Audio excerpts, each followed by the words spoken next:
Hi, I'm Will Lavin. You're watching Enemy, and we're here with the Kid LAROI. How's it going, man? Yo, what's up, man? I'm good. I'm good. How are you? Wonderful, man. Obviously, we're here because you've dropped this new single, Stay, with Justin Bieber.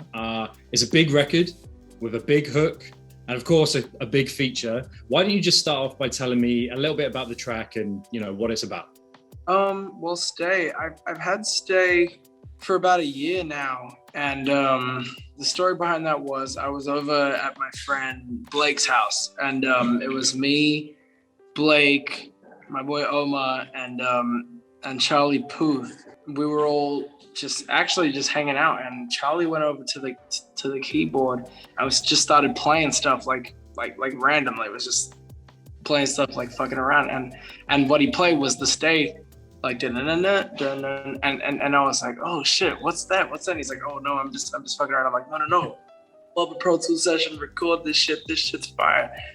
And then like, all right. So they did that, and then I just got on the microphone, and I just sung the melody, and everyone was like, whoa, this shit's fire. And that's kind of how the song came about. It was literally like probably the most like organic song I've ever met, like organic way of making a song I've ever done ever. Like it reminded me of like way back when I first starting to get into like a studio stuff. Like there was no like we didn't plan for the song to happen. Like we never planned a studio session or like anything like that. So yeah, it was crazy. And so it just came off the rip?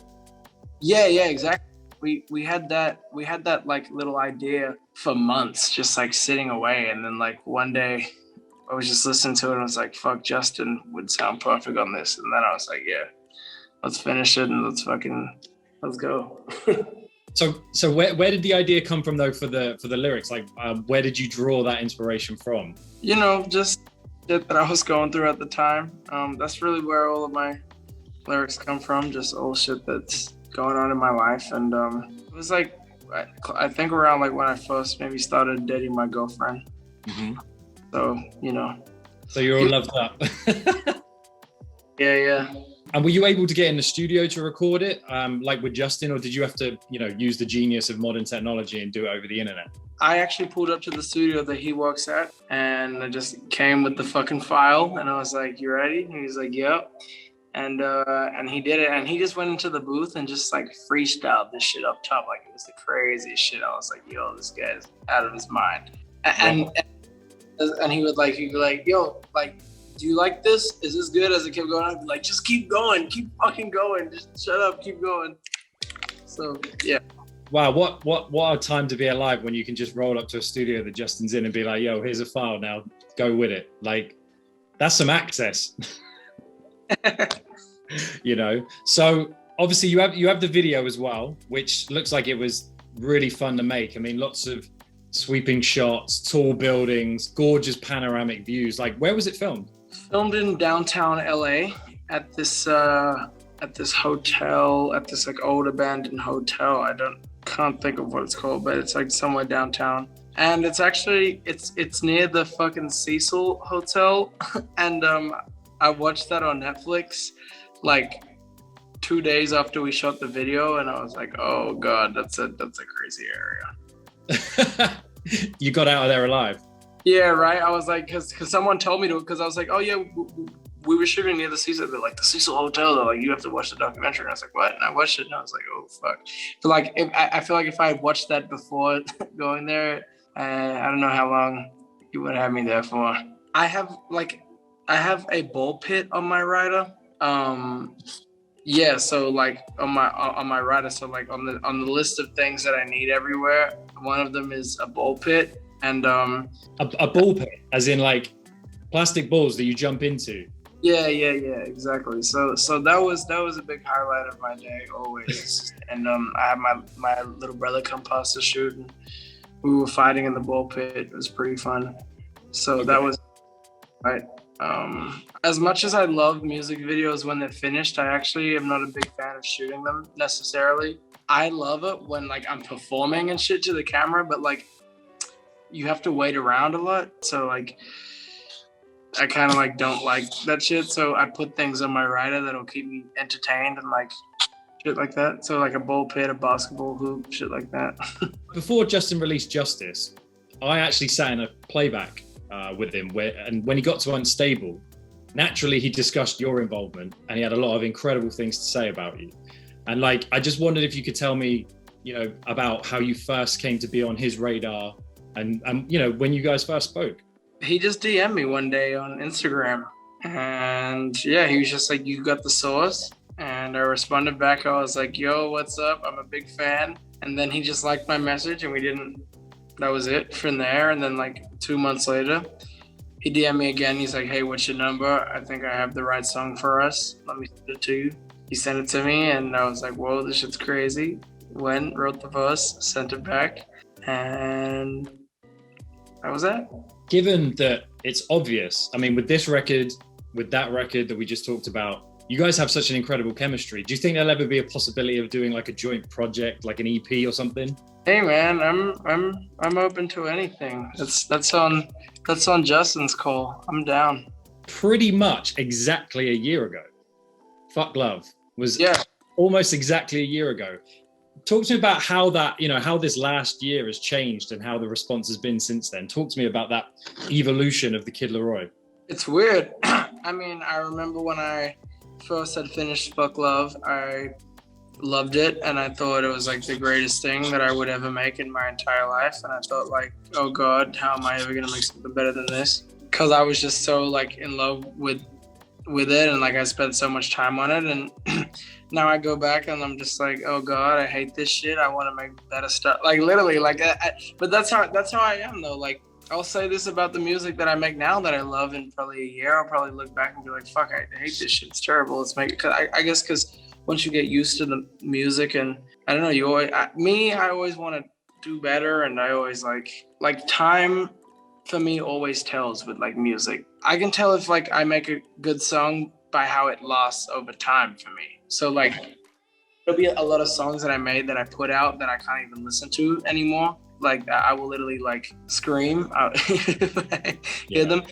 Like other songs that I released way back that I can still listen to and I'm like, oh, that's a good song because no matter with all the changes in my life and with all the changes even just with my voice and shit, oh, I still like that song. You know, I still enjoy hearing it. So like it's weird. I'm my biggest critic, I think. Like I'm my biggest hater. You're your biggest hater. Wow. I don't know, like I'll make when I'm making the song, I don't know, I like hate it, then I get obsessed with it, and then I hate it again. So like, given it's been a year and you've talked about this new material, you have this single that's out. What do you have planned next? Like, can you share any details about the next big release? Maybe your debut album? I don't want to say too much, but right now I'm working on my debut album. I guess this whole like Fuck Love 3 thing was just, it was to close the whole Fuck Love thing. And to give the fans something to wait. You know, it's been like 7 or 8 months or whatever since I last dropped music. Since I last dropped Savage. So I guess it was only right to give him a little something to hold on to for these next upcoming months until the album's ready and it's finished and I figure out what I'm doing with that. Can you give me any idea of when it might come? Like this year, next year? Next year, for sure. Up in next year. I want to drop the album before I go on tour though, like on a big tour. So I'll say that much. I want to drop it before I go on tour so I can like perform it and shit. So we already talked about Justin, but outside of him, you've had some incredible collaborations already, bro. And one that I pick out is Machine Gun Kelly on Fuck You Goodbye. Can you tell me about working with Kels and how that even came to be, and are there plans to work together again? Because he's just out of here right now. So we met through my boy Oma, who actually produces a lot of music for me. And we met because I guess he was working on his shit too. And like honestly, it had been like a long time coming because like we have like so many mutual friends and so many like mutual links and stuff, but we just never like really talked like that. I remember like we'd see each other around and be like, hey, what's up? We never got the chance to like really like chop it up and shit. So when Oma gave the link and well, I mean, because I had the song and I was like, damn, like Machine Gun Kelly would be perfect on this song, and I was like, all right, shit, really? I'll put you guys in a group chat, and then we were just chopping it up from there. And he's a really great dude, man, and he's a really great dude, super talented too. And that verse, I don't know, I might be biased, but that's one of my favorite MGK verses. And it's interesting listening to you say, like you said it earlier, you said that when you heard the record, when you heard Stay, and you were like, oh, Justin would be perfect for this. And with the MGK record, you were like, MGK would be perfect for this. Do you kind of have a wish list of people you want to work with, or is that how it generally works? You just hear something? I mean, there's like my two people that I always say, like, I would do anything to work with is Drake and Kanye. Like, those are like, no matter what it is. But like, in terms of everybody else, I just hear something. You know, I listen to a lot of music, a lot of different types of music at that. So whenever I make something, I don't ever really make something keeping somebody in mind. Usually, like, oh, I'm gonna make a song for da-da-da. I'll just make the song and be like, oh, this person would be like a good fit, or this person would add something great to this song, type of thing, as opposed to just like going in and like making something to try and sound like something. Like, you see what I'm saying? Yeah. So have you put out any feelers for Drake and Kanye? I mean, you know, those are pretty, you know, I guess I'll just have to wait. By the way, my bad, just so you know, I literally have them hanging up in my house. Bruh, that's crazy. Drake. It's gonna happen. I can see it happening. I reckon you've already reached out and you're just not telling me yet. No, I wish. It's in the pipeline.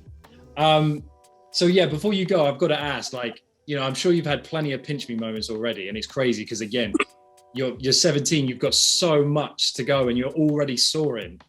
But as far as pinch me moments go, where does your Saturday Night Live with Miley Cyrus and Elon Musk rank? Top 5, and it's not 5, I'll tell you that. It's up there. It's definitely up there. That must have been incredible. Yeah, it was insane. The Kid LAROI, man, thank you so much for your time. Good luck with the single. And, you know, I wish you the best moving forward, bro. Of course, thank you for having me, man.